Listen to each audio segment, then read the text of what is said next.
Welcome back. Today I'll be reviewing the Soundcore Q35. My last review of the headphones was the AirPods Max, but in that review I noted that traveling with it had a couple of drawbacks like a lack of protective case and the overall weight. The Q35 is a lightweight, foldable design that comes with a sturdy carrying case for traveling.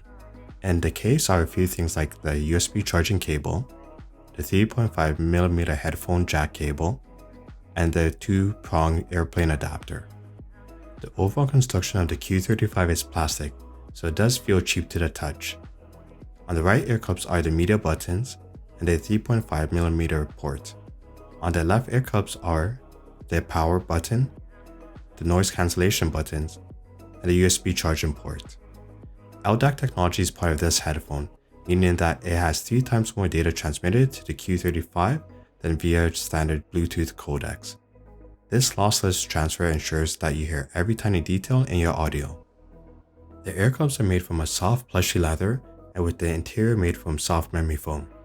Don't let this affordable cost fool you. The material used is very comfortable, and I found that I could wear this headset without it feeling restrictive because it only weighs 272 grams. The headphone has 2 mics on each ear cup, so a total of 4 for active noise cancellation. I'll later talk more about this feature and how it performs in different environments. If you're liking my videos, like and subscribe. It'll help me make more videos faster and produce content that you'll enjoy. Compared to the AirPods Max, adjusting the headband length is an easy tug with a smooth metal surface. As you adjust it, you hear the clicking noise locking it into position. I don't know what kind of metal it is, but it could be aluminum, so it's pretty lightweight and it isn't a fingerprint magnet. The buttons are very clicky, but at times I find that I need to apply more force than needed to increase or decrease the volume, or just pause the audio. Because all the buttons have the same feel, it can be very easy to click the wrong buttons, so would it be nice to have somewhere to differentiate them via texture. The Q35 can connect up to 2 devices. Here I'm connected to my iPhone 14 Pro Max, as well as my MacBook Air. When I use my AirPods or Max headphones, the Apple device automatically connects to it. So using the Q35, sometimes it automatically connects to the device, sometimes I need to go into the device settings and manually connect it, but it's not that big of a deal for me.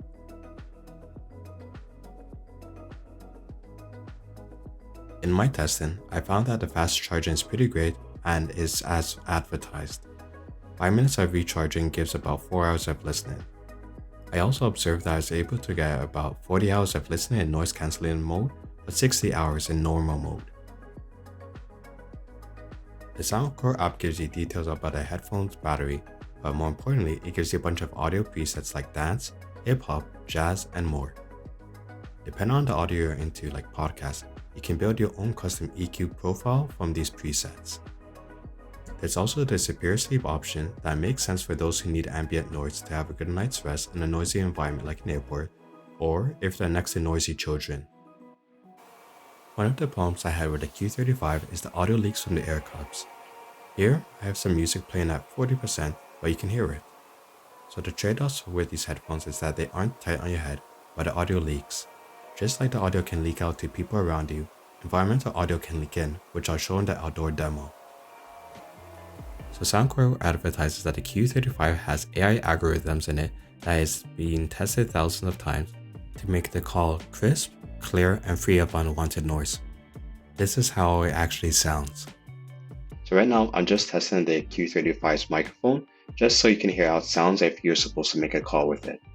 It's not very good at all. It's very metallic, very robotic, so if you're trying to use this for content creation, for a voiceover, I definitely wouldn't recommend it. It's just better off that you just use a separate external microphone, like the Blue Yeti for instance.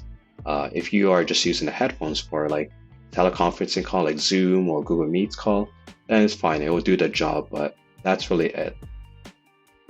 When you hold the right ear cup, it switches from transparency mode to another like noise cancellation or normal, but I was really unimpressed with this feature. For one thing, it only works on one ear cup. Secondly, it was a missed opportunity to just pause the audio and turn on transparency mode. In my review of the Sony XM4 headphones a few years ago, you can do this hold to pause audio, so this tech already exists. It would have been cool to see Soundcore implement this tech in these type of headphones. Now for the fun part, testing the noise cancellation performance. So let's try the noise cancellation in different scenarios. It's obvious that I'm not standing by Niagara Falls, just a slow moving creek, yet I can hear the clear bubbling of the water. Maybe I need more distance? Here, I'm at the dog park section of this massive park, but I can clearly hear the dogs barking despite the larger distance from them. So it can't be a distance thing. Even in this scenario, in the quiet hiking trail, I can hear the dirt bike from a great distance making its way towards me.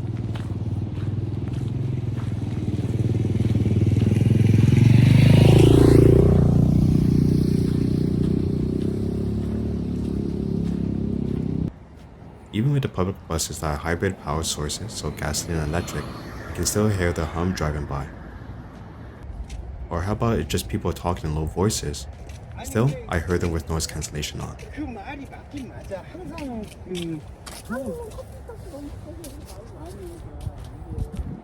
So my overall impression of the noise cancellation of the Q35? Not good. One might argue that it's not good because the sunglasses and beanie are creating an opening on the side of my ears, but that's not the case. In my testing, the ear cups are a tight seal around the ears. Even at home, I have this space heater on my desk and I can hear it still operating over the noise cancellation. Am I saying that you shouldn't use noise cancellation? No, but you should be aware that it's not the best, and if that's important to you, you may have to look at a pricier option. At best, noise cancellation on the Q35 lowers the environmental audio but doesn't cancel it out. In terms of audio performance, the 40mm sub-diaphragm drivers used lead to a phenomenal listening experience. When listening to a podcast, it felt like I was in the same space as the recording host, so I had an immersive experience whenever I was listening to something. The clarity of the audio is at such a high level that I could hear if somebody else was in the background and other movements. In terms of just listening to music, the bass hits really hard, so I usually kept the audio really low just out of comfort. I've also been using these headphones for content creation, since I can hear and fine-tune the voiceover and audio to be more enjoyable for viewers and subscribers. The Q35 are an affordable headset that offers an immersive listening experience whether you're indoors, outdoors, or in transit. Compared to the AirPods Max, the Q35 are actually lightweight, but that's because the whole design is made from plastic with an aluminum band on top. What I wasn't too satisfied with is the noise cancellation. Testing outdoors, I really could hear people, machinery, and nature regardless of how far or close I was from that source. So would I recommend you purchase these strictly for the noise cancellation? In all honesty, no, I couldn't. As I said, the noise cancellation more like lowers the audio of the environment than cancelling it. I really liked that fast charging, which meant that I didn't need to wait long to get back to using the headphones. This is an important feature for people who want solitude in a very noisy environment and fast. In terms of using it for audio engineer, the Q35s are pretty solid. Editing the last few videos with them, I was able to better adjust the audio levels and clear out minor background distractions. That's how crisp the audio are on these. In the end, these headphones are pretty solid to have, and I think would meet most people's criteria for an affordable over-the-ear headset. If you found this video helpful, give it a like, subscribe, and share, and I'll see you in the next episode.